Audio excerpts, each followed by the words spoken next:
I'm going to tell you a story. There once was a man who asked God for a friend. God granted his wish, but this friend fell in love with him while she was married to another.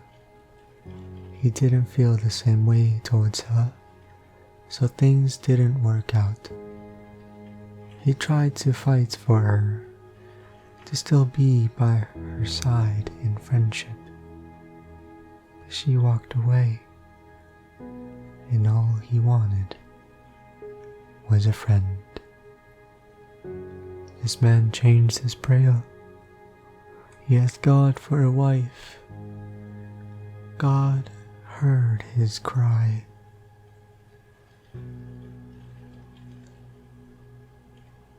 He sent him a woman.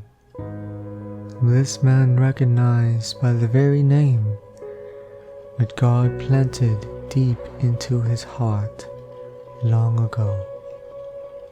God told him that she was very special to him. This man treasured his new friendship that was like no other that he has ever had before. Then time went by, and God poured his heart out to this man for this woman. But this man didn't know how to react, nor did he know what to do. He asked others for advice. He prayed, but he then became impatient and assumed things. He guessed this is the woman God has sent him to marry, but in his gut, he heard the words, "Not yet. Protect her. Tell her how much I love her." But this man heeded the words not, and acted according to his own self in this moment. She ended up broken, and she walked away. This man was left with nothing but hurt, and it was entirely his fault. He apologized to God repeatedly about his tragic doing. He prayed day in and day out for this woman, even unto the point that he cried out to his other friends to join him on his prayers for the woman. Prayers for blessings, for healing, for protection, you name it. God then told the man that he would send her back to him. This man took no time to waste and told others on what God said. Hours went by, days went by, weeks went by, months went by.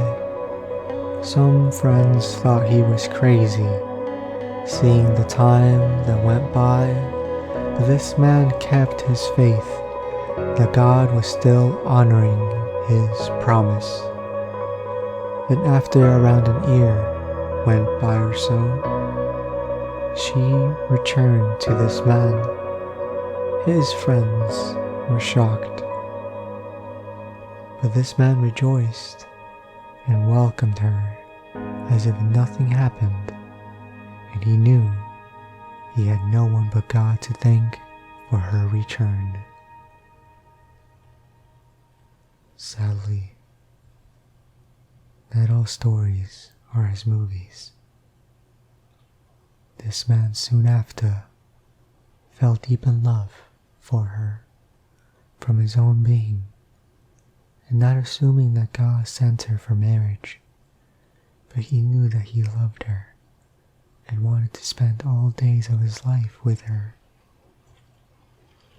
So he tried and tried to win her heart, but he was counted out. She didn't feel the same way. You can only imagine how she felt repeatedly after the man kept trying to appease her. The man then realized he messed up more than he ever thought. To this day, this man fights his own emotions, his own feelings, his own heart, knowing that more than likely it will never come to pass, and he has only himself to blame.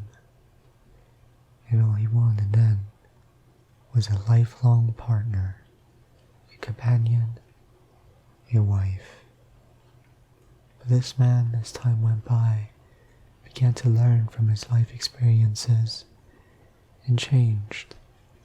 He witnessed the hurt that he felt from the times of old, where he was left abandoned by his only close friend, whom took a liking to him, but he felt the same not. The man from this day onward began to pray, Lord, you know how I feel towards this woman. I'm forever sorry for what I've done. Please, redeem me. I do wish he would be with me, for even you, Lord, know how I would treat her compared to the others. But even if she is not for me, let her be for you. No matter who she ends up with, let it put a smile on your face, Lord. But please help me as well, because I admit my heart is broken and hurting. I tell you, I worry less of me and worry more of her, for you showed me whom she was around from the days of old. You spoke to me about her throughout that entire period whom she left. All I know is that she is special for you, that you love her. Please, God, have your way. I repent. This man is me. I'm sharing this because some of you might be in the same area. Please, learn from me. Put God first, always. And yes, my situation may have been the same, even if I did the things that God wanted from the very beginning. But I know that tears would have been prevented, and we would have been a lot closer now, just like we were back then. The main conclusion of this story is to never go before God. Let Him go before you. Let Him guide your steps. And even though you might not know where you are going, trust Him in the process, no matter what that is. And if He gives you something or someone, love, protect, and treasure whatever that is. Because you need to know there is a devil that hates God's people. And there are things that God knows, and that He understands, that we might not have a clue just yet. Just let God guide the way, and everything will be great. Even if you made mistakes, even if you've fallen short, even if you countlessly messed up, God is above it all. He can redeem you. Put your trust in God. And remember, He loves you.